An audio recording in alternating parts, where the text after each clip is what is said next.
kelompok kami di kelompok 4 dengan anggota yang pertama ada saya sendiri Muhammad Rokib, yang kedua ada Faisal Dwinanto, yang ketiga ada Ferry Eko Prabowo, yang keempat ada Yandra Permi Putra, dan yang kelima ada Dimas Andrea.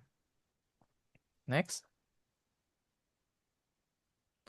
Nah, sebelumnya kita lihat sebelum sebelum kita lihat solusinya, mari kita pahami terlebih dahulu masalahnya. Di era digital ini, data center kami masih menggunakan sistem pencatatan yang sangat tradisional. Pertama, kami menggunakan buku tamu fisik. Bayangkan saja halaman atau kertasnya bisa hilang, tidak ada audit trial digital dan sulit mencari data atau historinya. Yang kedua, validasi identitas kami sangat sederhana, hanya melihat KTP atau ID card tanpa cross-check sistem apapun. Ini membuka peluang untuk tamu yang tidak diundang untuk masuk. Yang ketiga, proses check-in kami sangat lambat. Ketika ada tamu yang ingin masuk, Satpam harus melakukan atau menulis secara manual satu persatu. Hal ini memakan waktu 5 sampai 10 menit per orang. Bayangkan saja jika ada 20 tamu yang masuk sekaligus, itu akan memakan waktu yang sangat lama. Dan yang keempat, ini yang paling serius, kami tidak memiliki audit trial yang proper untuk compliance keamanan internasional seperti ISO 27001. Hal ini berisiko terhadap sertifikasi dan keamanan klien kami. Next. Nah, solusinya di sini kami menghadirkan solusi yang bernama Gatekeeper yang memanfaatkan teknologi web modern untuk mengatasi semua masalah yang sudah tadi kami sebutkan. Pertama, sistem registrasi kami ini paperless. Pengunjung cukup isi form, upload surat izin, dan selesai. Data langsung masuk ke database yang terstruktur dan aman. Dan yang kedua, setelah registrasi, admin kami menerima notifikasi real time via Telegram dan bisa approve atau reject dengan sekali klik. Pengunjung langsung atau bisa langsung dapat mendapatkan email yang berisi QR code yang sudah di-generate. Dan yang ketiga, dan yang menurut kami paling inovatif, di sini kami menggunakan double authenticator factor. Jadi ada QR code-nya juga plus verifikasi wajahnya. Hal ini menghilangkan atau mencegah ketika ada tamu atau pengunjung yang tidak memiliki akses untuk masuk. Dan yang keempat, semua aktivitas ini tersimpan secara otomatis di database sehingga admin bisa langsung melihat secara real time siapa saja yang berada di dalam dan bisa mengenerate laporan atau compliance kapan saja dan di mana saja. Dan yang kelima, kami juga mempunyai sistem blacklist. Jika ada tamu yang tidak diinginkan atau problematik bisa langsung diblokir saja. Dan yang keenam, untuk situasi darurat, kami juga punya atau darurat atau tamu VIP, kami juga mempunyai fitur fast track yang yang sistemnya adalah auto approve. Intinya, Gatekeeper ini mengubah proses manual yang memakan waktu lebih lama menjadi sistem digital yang lebih aman, efisien, dan siap digunakan. Next, untuk selanjutnya akan dilanjutkan oleh rekan saya, Mas Ferry Eko Prabowo. Waktu dan tempatnya dipersilahkan. Terima kasih Mas Rokib. Untuk selanjutnya itu target pengguna dan manfaat. Untuk proyek ini tidak hanya bermanfaat untuk tim security kami, tapi untuk semua stakeholder yang terlibat. Untuk satpam atau security kami yang berada di Gatekeeper dapat menghemat waktu check-in dari 5 menit per orang menjadi eh, 30 detik. Mereka hanya meminta tamu untuk scan QR code dan mengambil foto selfie. Sistem kami akan cross-check semua data tersebut secara otomatis. Kemudian untuk data center manager atau kepala facility, mereka mendapatkan visibility penuh terhadap siapa saja yang ada di dalam facility secara real time. Lebih penting lagi, mereka sekarang punya audit trial eh, lengkap secara digital. Hal ini memastikan kami compliance dengan ISO 27001 dan regulasi keamanan lainnya. Kemudian untuk visitor atau vendor yang akan berkunjung, proses mereka menjadi jauh lebih mudah. Mereka bisa mendaftar dari rumah ataupun dari luar via website. Langsung tahu apakah sudah disetujui via email dan saat kedatangan di Gate Data Center hanya cukup untuk scan QR. tidak perlu antri panjang ataupun mengisi form manual berulang kali. Next, untuk timeline proyeknya sendiri, kami merencanakan pengembangan Gatekeeper dalam 7 minggu yang terbagi menjadi 4 fase, di mana fase pertama itu minggu pertama dan minggu kedua kami telah menyelesaikan fase planning dan desain. Kami menganalisa kebutuhan detail, membuat UI UX mockup, dan perancang database arsitektur. Untuk minggu ketiga dan minggu keempat, kami fokus pada development backend core terhadap API registrasi, modul approval, dan integrasi dengan Telegram bot untuk notifikasi secara real time. Fase ini sudah kami lakukan dan core modulnya sudah berjalan. Untuk minggu kelima dan minggu keenam, kami akan mengembangkan front-end yang lebih polis, menambahkan fitur face verification atau biometrik, kemudian ada blacklist system dan mode VIP untuk tamu darurat. Fase ini sedang kami kerjakan sekarang. Untuk minggu ketujuh adalah fase Q&A dan development. Kami akan melakukan testing menyeluruh, terdiri dari testing manual, testing, security testing. Kemudian kami akan containerize dengan Docker dan deploy ke production. Tujuan kami adalah sistem sudah live dan siap digunakan saat ujian akhir semester tiba. Kemudian next untuk selanjutnya apa yang kami kerjakan?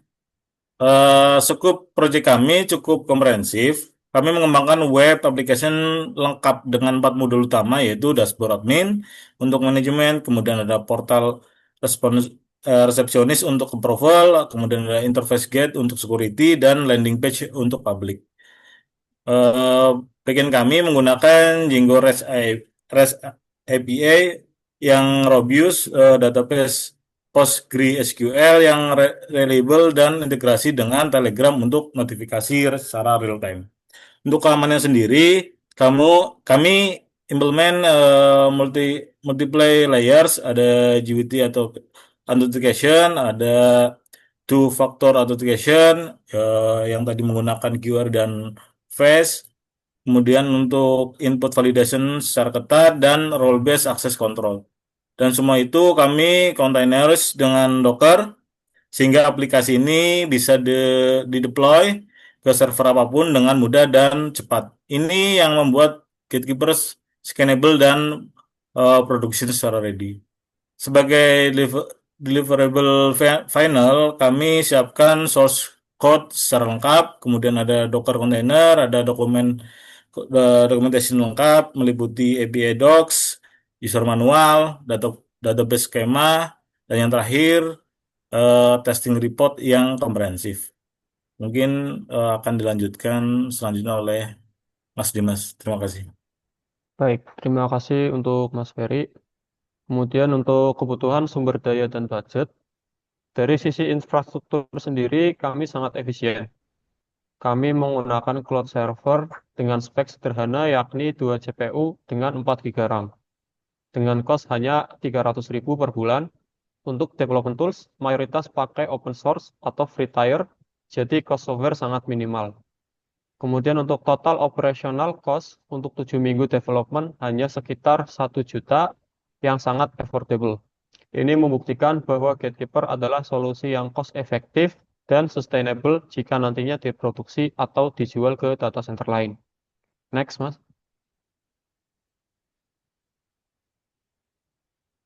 Untuk strategi manajemen risiko, kami sudah mengidentifikasi potensi risiko dan punya mitigation strategi yang solid. Risiko terbesar adalah data breach, tapi kami mitigasi dengan encryption yang strong, yakni AES 256, JWT token management, dan access control yang ketat. Plus, kami punya security audit protokol rutin. Risiko kedua adalah sistem down, tapi dengan Docker container, kami rollback dan recovery bisa dilakukan dalam hitungan menit. Kami punya automated backup setiap jam juga. Risiko ketiga adalah QR code cloning, tapi QR code kami adalah dynamic, yakni berubah tiap kunjungan dan hanya berlaku 24 jam. Plus ada face verification sebagai second factor, jadi orang lain tidak bisa fake hanya dengan cloning QR. Untuk face recognition error, kami punya fallback. Jika recognition gagal, bisa retry atau manual verification pakai ID card. Untuk performa, kami akan melakukan load testing sebelum production untuk memastikan sistem handle banyak concurrent user. Dan untuk email atau telegram notification, kami punya QE sistem yang automatic retry kalau ada temporary service outage. Intinya, kami tidak naif soal risiko. Semua sudah kami anticipate dan ada mitigation strategi yang konkret. Next.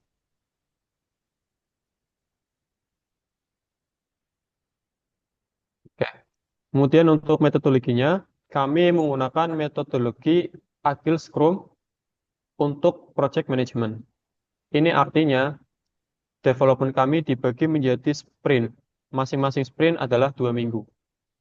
Di awal sprint, kami whole sprint planning, bahas apa yang akan dikerjakan, estimasi effort, dan komitmen sprint goal. Setiap hari kami ada daily stand up kurang lebih 15-30 menit untuk sync team, apa yang progress, ada blocker apa, dan lain-lain. Development berjalan dengan strict code review proses. Semua code harus direview oleh tim lead sebelum merge ke main branch. Kami punya automated testing dengan GitHub Action, jadi setiap commit dites otomatis. Di akhir sprint, QA melakukan comprehensive testing, developer fishing bugs, dan kami punya sprint review untuk demo fitur ke stakeholder. Terakhir, sprint retrospektif, diskusi apa yang went well, dan apa yang bisa improve untuk sprint berikutnya. Baik, mungkin itu saja. Untuk selanjutnya akan dijelaskan oleh rekan saya, Mas Faisal. Waktu dan Baik, tempat saya persilahkan. baik. Terima kasih Mas Dimas. Selanjutnya saya akan menjelaskan kurang lebih dari demo aplikasinya. Saya sudah membuat mock-up, kurang lebih aplikasinya akan eh, berupa tampilan seperti ini, di mana di sisi kiri kita melihat tampilan landing page utama pada web tersebut jika visitor atau dari petugas yang bertugas membuka halaman webnya akan muncul landing page seperti ini di mana terdapat registrasi kunjungan dan juga login petugas. Dan di sisi kiri merupakan contoh preview dari sisi desktop dan sebelah kanan ada preview dari sisi mobile-nya. Nantinya eh, aplikasi ini akan responsif jika dibuka via web dari sisi desktop maupun sisi mobile. Selanjutnya, ini kurang lebih tampilan mockup dari dashboardnya, di mana terdapat fitur dashboard untuk melihat. Nantinya di bagian bawah juga terdapat untuk fitur generate laporannya. Selanjutnya dapat dilihat di sini, terdapat fitur persetujuan yang nantinya di sini digunakan oleh resepsionis. Resepsionis di sini fungsinya untuk menerima dan mengecek validasi lagi terhadap tamu atau visitornya. Selanjutnya terdapat blacklist keamanan dan juga log audit.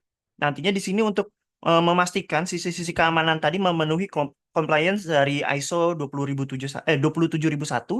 Dan selanjutnya yang terakhir adalah dari sisi admin bisa melihat untuk manajemen user staff dan juga data host. Nantinya data host ini dipilih oleh dari resepsionis untuk menemani visitor maupun vendor untuk bekerja di dalam. Nantinya host ini akan menerima notifikasi secara langsung melalui Telegram. Dan selanjutnya dari sini kita melihat ada mode security. Nantinya akan terlempar ke halaman security. Bakal terlihat tampilannya di sebelah kanan sini, di mana pada halaman security ini terdapat akses kamera untuk nge-scan QR, dan juga setelah di-scan nanti ada verifikasi ulang melihat apakah QR-nya sesuai dan juga verifikasi datanya lengkap. Nantinya security dapat melihat data berupa wajah, KTP, dan juga eh, berkas surat izin ya gitu. Selanjutnya juga terdapat input manual nantinya security kalau misalnya QR-nya rusak atau hilang gitu bisa diinputkan secara manual. Selanjutnya terakhir ada daftar hadir. Di sini security dapat melihat nih orang atau visitor yang hadir atau yang masih terdapat di dalam gitu. Baik, selanjutnya mungkin dari saya cukup, selanjutnya akan dijelaskan oleh rekan saya, ya Andra. Ya, terima kasih Mas Faisal. Di sini saya akan melanjutkan. Di sini saya akan menjelaskan mengenai kesimpulan dan langkah selanjutnya. Jadi, untuk menutup presentasi ini, Gatekeeper adalah solusi konferensif untuk security dan efisiensi yang sedang menjadi pain point di data center kita. Kami sudah demonstrate visibility-nya dengan MPV yang sudah berjalan. Kami punya clear timeline, yaitu 7 minggu, budget yang efisien, dan tim yang qualified. Dari sisi impact, kami reduce check-in time-nya yaitu dari 5 menit ke 30 detik. Sense-nya keamanannya dengan two-factor authentication dan provide compliance-ready audit trail untuk regulasi keamanan internasional. Teknologi yang kami pakai adalah production grade Docker, CI/CD-nya pipeline monitoring system. Jadi sistem ini scalable dan sustainable jika nantinya ingin di-adopt di data center lain. Dan kalau ada yang interest, kami siap demo fitur-fiturnya secara live. Terima kasih. Next. Nah, untuk get in touch-nya, di sini bisa menghubungi nomor telepon yang ada pada layar dan website yang bisa dikunjungi beserta dengan GitHub-nya. Next. Mungkin sekian dari kami mengenai perancangan proyek IT yang telah kami presentasikan. Diharapkan proyek ini dapat menjawab permasalahan dengan solusi yang kami tawarkan. Terima kasih. Wassalamualaikum warahmatullahi wabarakatuh. Waalaikumsalam warahmatullahi wabarakatuh. Waalaikumsalam.